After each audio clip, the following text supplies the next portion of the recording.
Hey you guys, welcome back to my YouTube channel. Thank you all so much for tuning in. My YouTube channel is called In Between. Here you will be getting the expected and the unexpected. To me, the expected pretty much is what they'll tell you. The unexpected is real life. So, again, I want to thank you all for joining me. Don't forget to hit subscribe and please hit the like button and hit that bell so you can get a ding whenever I upload videos. Let's jump in.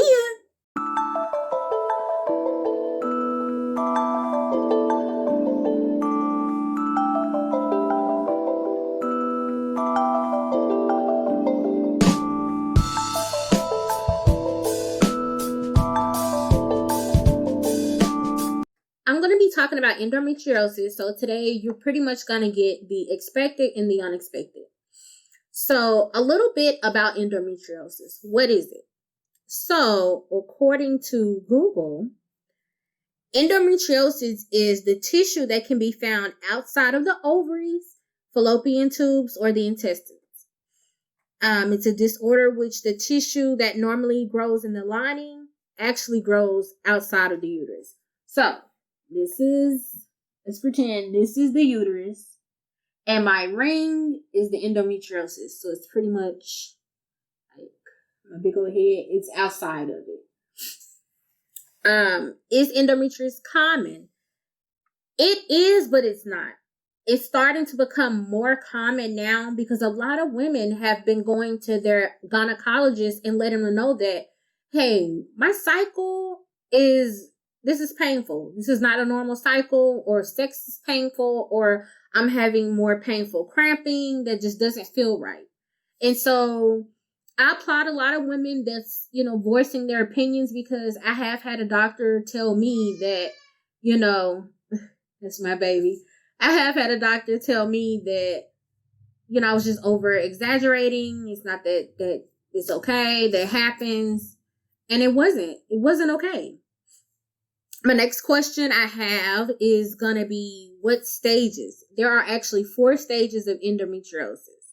So your first stage will typically always in any stage be like a minimum. You're going to see minimum, small wounds or lesions on the uterus. It's just very small. Stage 2 would be a mild. You're going to see typically kind of like stage 1, except the lesions will be deeper in the tissue lining. Stage 3 will be moderate. When you get to this stage, you're going to have cysts. You're going to have cysts on your ovaries. You may even have some on your uterus. And you may even have where your blood will actually go outside of the uterus and actually will start to connect to your intestinal. And in stage 4 is pretty much everything overload. And so now that's expected. That's everything you need to know about the expected. Now let's get down to the unexpected. The shit that they don't tell you about. The shit that could happen and they don't tell you. So I am scheduled for endometriosis surgery, which is called laparoscopic, for this Thursday, actually. They don't tell you that your downtime. They typically say a downtime is anywhere between 24 to 48 hours. That's a damn lie. I was down for, I know, at least a month. And on top of that, that was the worst pain ever. But kudos to those women who can go back to work after having the surgery, go walk or whatever. Yay. Yay for y'all. But for the women who can't do that, the struggle. The struggle is real. Endometriosis plays a huge part in our marriage life. Me being a mother, me being a student, just my life in general. And I'm sure a lot of you women can relate to that. It is the most horrible thing ever. It has played a huge part when it has come to me trying to get pregnant. Me and my husband tried for like 3 years. And it was very difficult. It was so difficult. Coming off a depot shot, being on that from age 13 and then getting off of it at age like 20 something, it's very difficult. And then when I did get my periods back, I didn't know anything about endometriosis. I just thought the painful cramps was normal. And kind of found out they were not.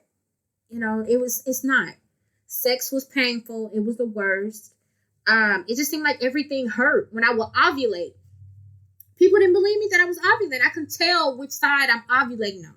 I could tell when I'm about to ovulate. So it was very painful. I had the surgery November 15th, 2014. Um,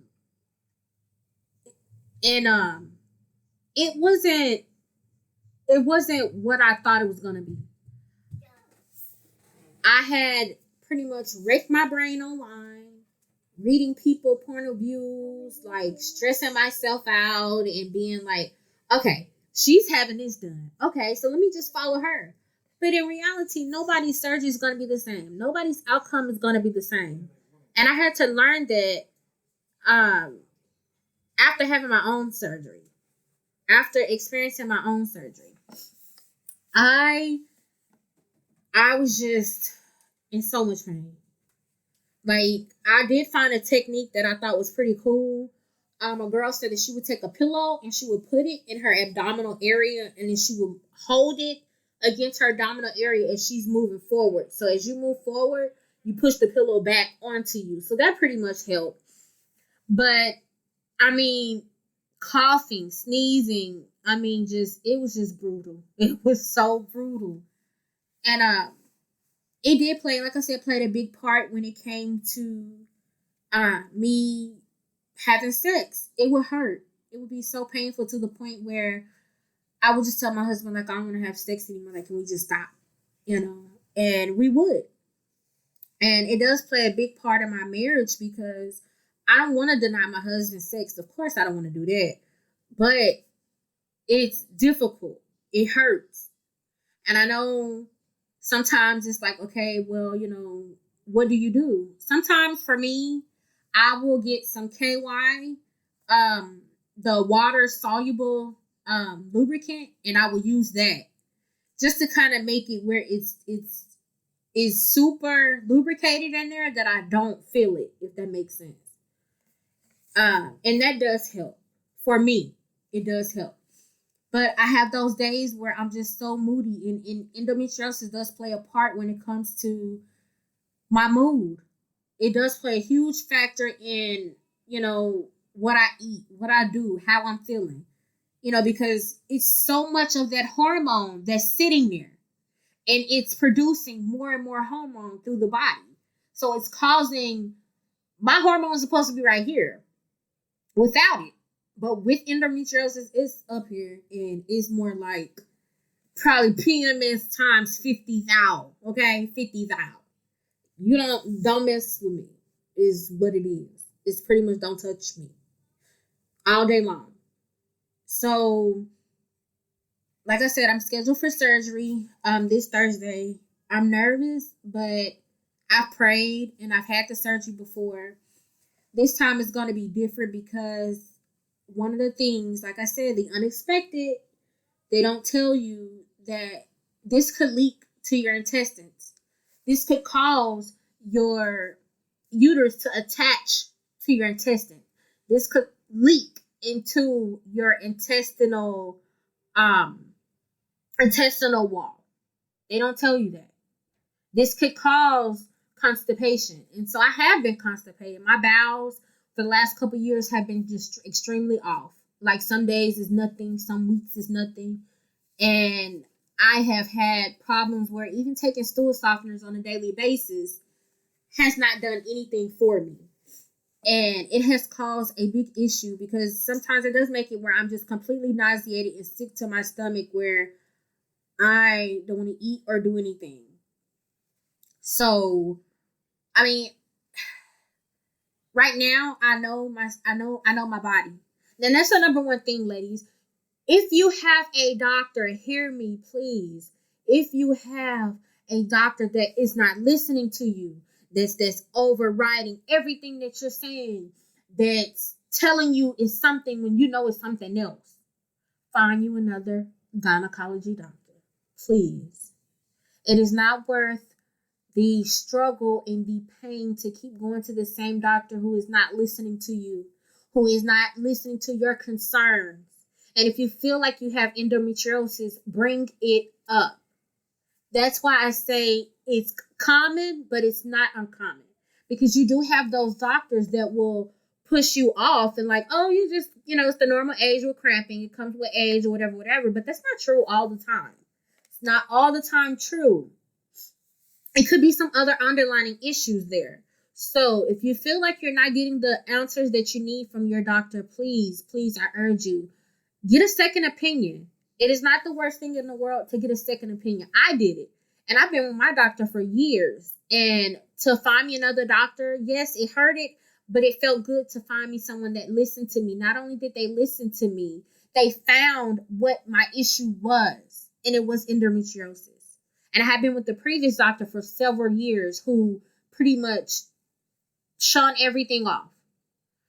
One of the things they'll kind of tell you about, there is no cure for endometriosis.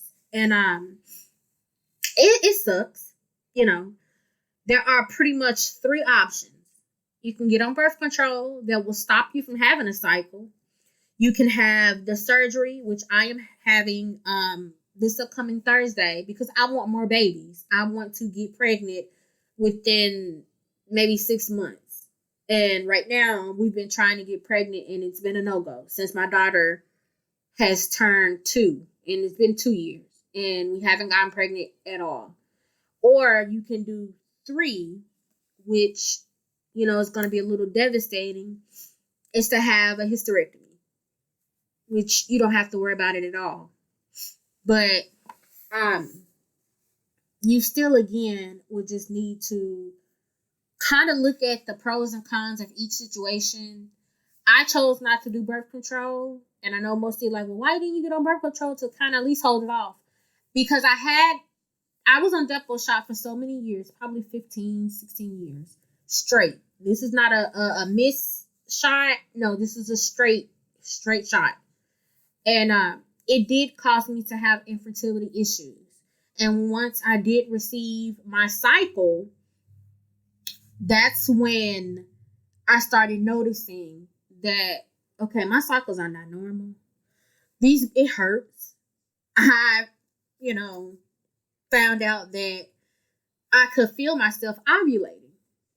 And the weird part about that, I say this because when I ovulated with with Samaya, I went in and I told my doctor, like, look, I'm ovulating on my right side. And he was like, really? I was like, yeah. He said, we'll just see.